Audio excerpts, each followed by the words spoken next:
This channel does not promote any violence, harmful, or illegal activities. All content provided by this channel is meant for an educational and information purpose only. RG Kar কাণ্ডে অভিযুক্ত সঞ্জয় রায়ের ফাঁসির দাবি জানিয়ে রাজ্য সরকার যে আবেদন জানিয়েছিল সেই আবেদন ইতিমধ্যেই কিন্তু আদালত রাজ্যের সেই দায়ের করা মামলা গ্রহণ করল না আদালত এবং আরজিকর মামলায় অভিযুক্তর ফাঁসির সাজার আবেদন সংক্রান্ত মামলা রাজ্যের আবেদন খারিজ। আরজিকর মামলায় রাজ্যের আবেদন খারিজ। এই বিষয় নিয়ে আরো বিস্তারিত জানাতে পারবে সরাসরি আমাদের প্রতিনিধি ষষ্ঠী চট্টোপাধ্যায়। ষষ্ঠী, ঠিক কি জানা যাচ্ছে?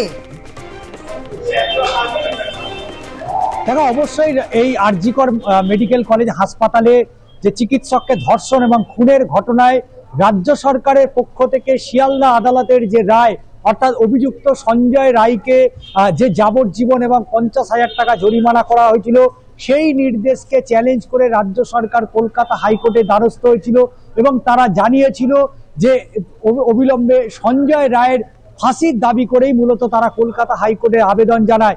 সেই আবেদন সম্পূর্ণরূপে খারিজ করে দিলেন বিচারপতি দেবাংশু বসাক এবং বিচারপতি মোহাম্মদ সাব্বার রশিদির ডিভিশন বেঞ্চ।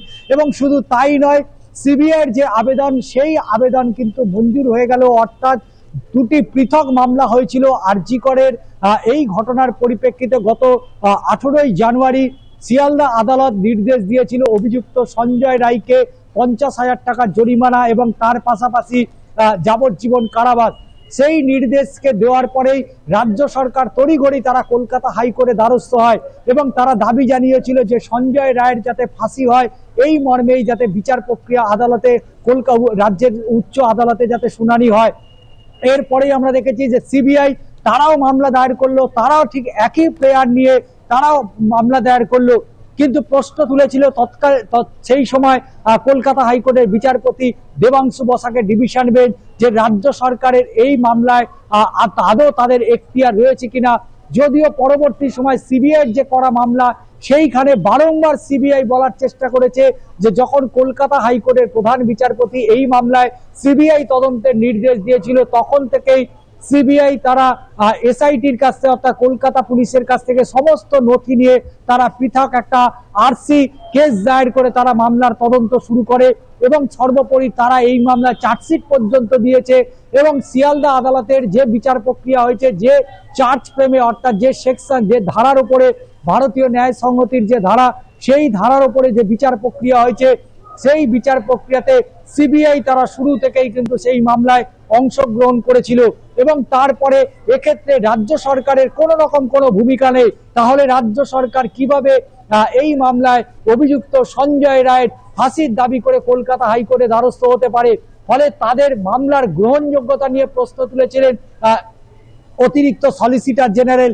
সিবিআইয়ের পক্ষের আইনজীবীরা তারা জোরালো প্রশ্ন তুলেছিল যে রাজ্যের কোনো রকম কোনো এখতিয়ার নেই এই মামলা করার। শুধুমাত্র যদি মামলা করার এখতিয়ার থাকে, মামলার গ্রহণযোগ্যতা থাকে, তাহলে সেক্ষেত্রে সিবিআই রয়েছে। এবং দীর্ঘ মামলার শুনানির শেষে রায়দান স্থগিত রেখেছিলেন বিচারপতি দেবাংশু বসাক এবং বিচারপতি মোহাম্মদ সাব্বার রশিদির যে ডিভিশন বেঞ্চ। এবং আজকে সেই মামলার চূড়ান্ত রায় দিয়ে অবশ্যই রাজ্য সরকারের এই মামলায় কোনো ভূমিকা নেই, রাজ্যের আবেদন খারিজ করে দিয়ে দিল। এবং এক কথায় যেটা বলা যেতে পারে, এই আরজিকর মামলায় অবশ্যই রাজ্য সরকারের বড় সড় ধাক্কা খেত কলকাতা হাইকোর্টে। এবং যেখানে মুখ্যমন্ত্রী বলেছিলেন যে এই ঘটনায় তারা ফাঁসির সাজা চাইছেন এবং তারপরেই কলকাতা হাইকোর্টে রাজ্যের তরফ থেকে মামলা করা হয়েছিল। কিন্তু আজকে বিচারপতি দেবাংশু বসাকের ডিভিশন বেঞ্চের যে রায়, সেই রায় স্পষ্টত জানিয়ে দিল যে এই আরজিকর মামলায় সঞ্জয় রায়ের যে ফাঁসির দাবি করা হয়েছিল রাজ্য সরকারের তরফ থেকে, সেই দাবি একেবারেই যথাযথ নয় এবং মামলার গ্রহণযোগ্যতা নেই। এবং সেই জায়গা থেকে এই মামলা আজকে রাজ্য সরকারের করা মামলা খারিজ করে দিল। পাশাপাশি সিবিআই যে আবেদন করেছিল অর্থাৎ এই সঞ্জয় রায় যাতে ফাঁসির সাজা দেওয়া হয় এই মর্মে যে কলকাতা হাইকোর্টে তারা আবেদন জানিয়েছিল সেই আবেদন মঞ্জুর হয়ে গেল।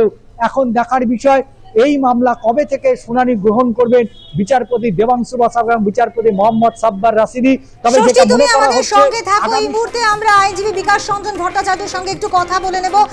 বিকাশ বাবু, এই যে রাজ্য সরকারের যে আবেদন নিয়ে অনেক বিচারপতিরা তারা জানিয়েছিলেন যে তার এখতিয়ার নেই রাজ্য সরকারের এই বিষয়ে, অর্থাৎ ফাঁসির আবেদন জানানোর, সেক্ষেত্রে রাজ্য সরকারের আবেদন নামঞ্জুর হয়ে গেল, কি বলবেন? যেটা স্বাভাবিক সেটাই হয়েছে। রাজ্য সরকারের তো কোনো অধিকার নেই। এই রাজ্য সরকার চটকদারির জন্য, প্রচারের জন্য সরকারি পয়সা অপচয় করে, তারই একটা অন্যতম নিদর্শন হচ্ছে এই মামলাটা। প্রতিষ্ঠিত আইন যে ক্ষেত্রে প্রসিকিউশন করেছে সিবিআই, সেখানে রাজ্য সরকারের কোনো অধিকার নেই, এটা সবাই জানেন, আইনের সব ছাত্রই জানেন। রাজ্য সরকার আবেদন করেছিলেন লোককে তাতিয়ে রাখার জন্য, তার যা পরিণত হওয়ার তাই হয়েছে।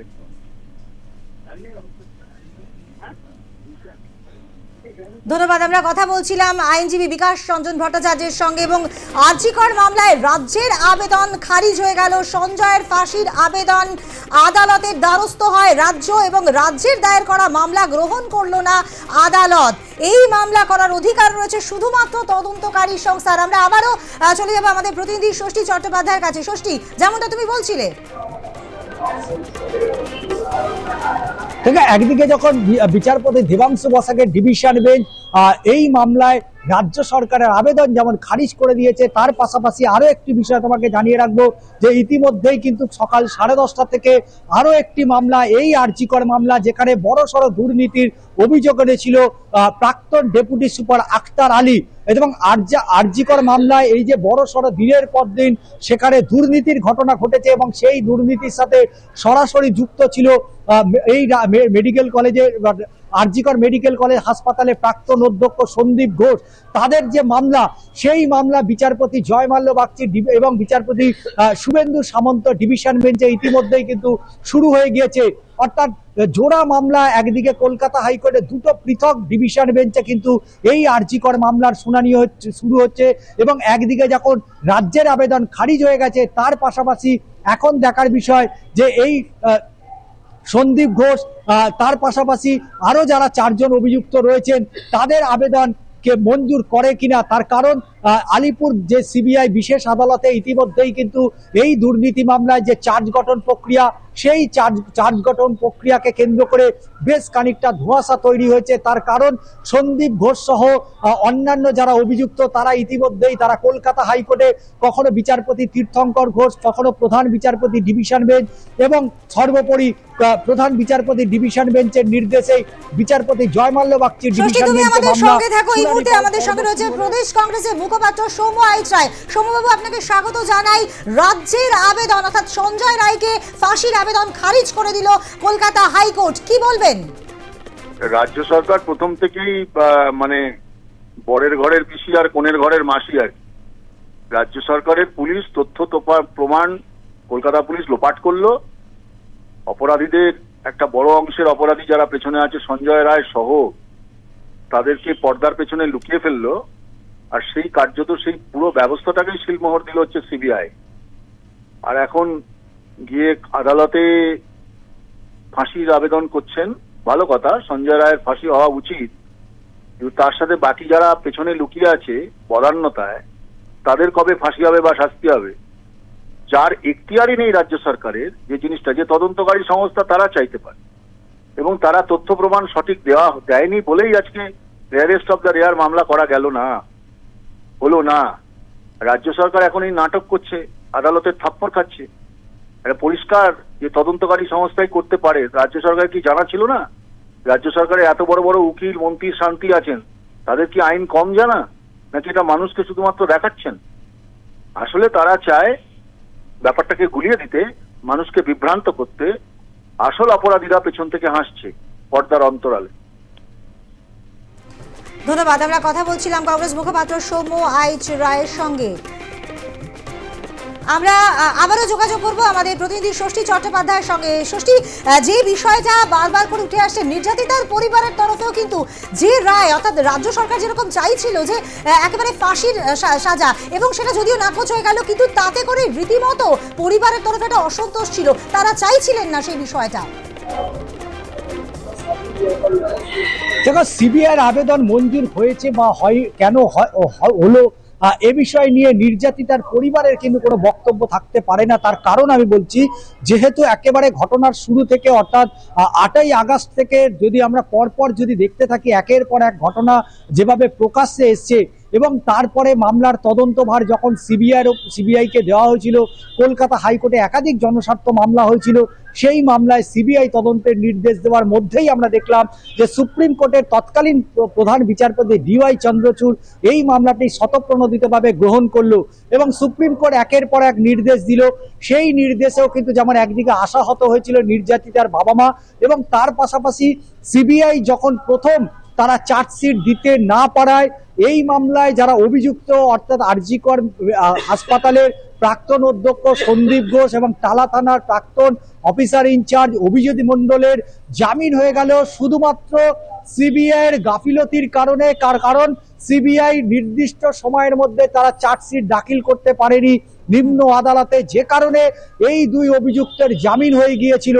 এবং শুধু তাই নয়, সেইখান থেকেই কিন্তু একের পর এক প্রশ্ন উঠতে শুরু করেছে এবং নির্যাতিতার পরিবার কলকাতার রাজপথ হোক, রাজভবন হোক, বিধানসভা হোক, এমন কোনো জায়গা নেই, তারা কিন্তু দৌড়ে দৌড়ে ঘুরেছে তার মেয়ের সুবিচার চেয়ে, অভয়া সুবিচার চেয়ে কিন্তু বারবার দ্বারস্থ হয়েছে এই সমস্ত প্রতিষ্ঠানগুলোতে।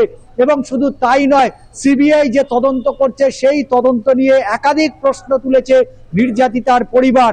এবং শুধু তাই নয়, শুধু প্রশ্ন তুলেই থেমে থাকেনি, তারা আইনের সহায়তায় আইনের পথ ধরে তারা পৌঁছতে চেয়েছিল দেশের শীর্ষ আদালতে। কখনো কলকাতা হাইকোর্টে সিবিআইয়ের বিরুদ্ধে অভিযোগ করেছে যে সিবিআই যথাযথ তদন্ত করছে না এবং সিবিআইয়ের উপর তাদের কোনো রকম আস্থা নেই, তার এই ঘটনার তার সঠিক এবং সত্য ঘটনা উদ্ঘাটন করতে পারে। এবং নির্যাতিতার পরিবারের পক্ষ থেকে যে সময় বিচারপতি দেবাংশু বসাকের এজলাসে মামলার শুনানি হচ্ছিল, রাজ্যের এখতিয়ার রয়েছে কিনা, সিবিআইয়ের এখতিয়ার রয়েছে কিনা যে এই মামলায় সঞ্জয় রায়ের ফাঁসির দাবি কে করতে পারে, সেই সময় আমরা দেখেছি যে নির্যাতিতার পরিবার, নির্যাতিতার বাবা মা তারা চেয়েছে যে সঞ্জয় রায়ের যাতে ফাঁসি না হয়। অর্থাৎ সঞ্জয় রায় যে এই ঘটনায় একাই মূল চক্রী নয়, এটা কিন্তু স্পষ্ট হয়ে গিয়েছিল নির্যাতিতার পরিবারের কাছে, যে কারণে সুপ্রিম কোর্টের বর্তমান প্রধান বিচারপতি সঞ্জীব খান্নার কাছে একটা 45 পাতার যে একটা আবেদন করেছিল, যেখানে 45টা প্রশ্ন ছিল, যে প্রশ্ন একের পর এক সিবিআইয়ের বিরুদ্ধে, এবং সেই সংক্রান্ত মামলা সুপ্রিম কোর্ট সেই অ্যাকসেপ্ট করেছে এবং নতুন করে এই মামলায় আর কি কি অভিযোগ রয়েছে সেই অভিযোগগুলো জমা দিতে বলেছে শীর্ষ আদালত। তাহলে একদিকে যখন সিবিআই যেখানে ফাঁসির সাজার দাবি করছে। আপাতত ধন্যবাদ তোমাকে ষষ্ঠী। সুতরাং আরজি কর মামলায় রাজ্যের আবেদন খারিজ। এই মুহূর্তের অত্যন্ত গুরুত্বপূর্ণ খবর, সঞ্জয়ের ফাঁসির আবেদনে আদালতে দ্বারস্থ হয় রাজ্য। রাজ্যের দায়ের করা মামলা গ্রহণ করলো না আদালত। এই মামলা করার অধিকার রয়েছে শুধুমাত্র তদন্তকারী সংস্থার। সর্বোচ্চ শাস্তি চেয়ে মামলা করার অধিকার নেই রাজ্যের, স্পষ্ট জানিয়ে দিল বিচারপতি দেবাংশু বসাকের ডিভিশন বেঞ্চ।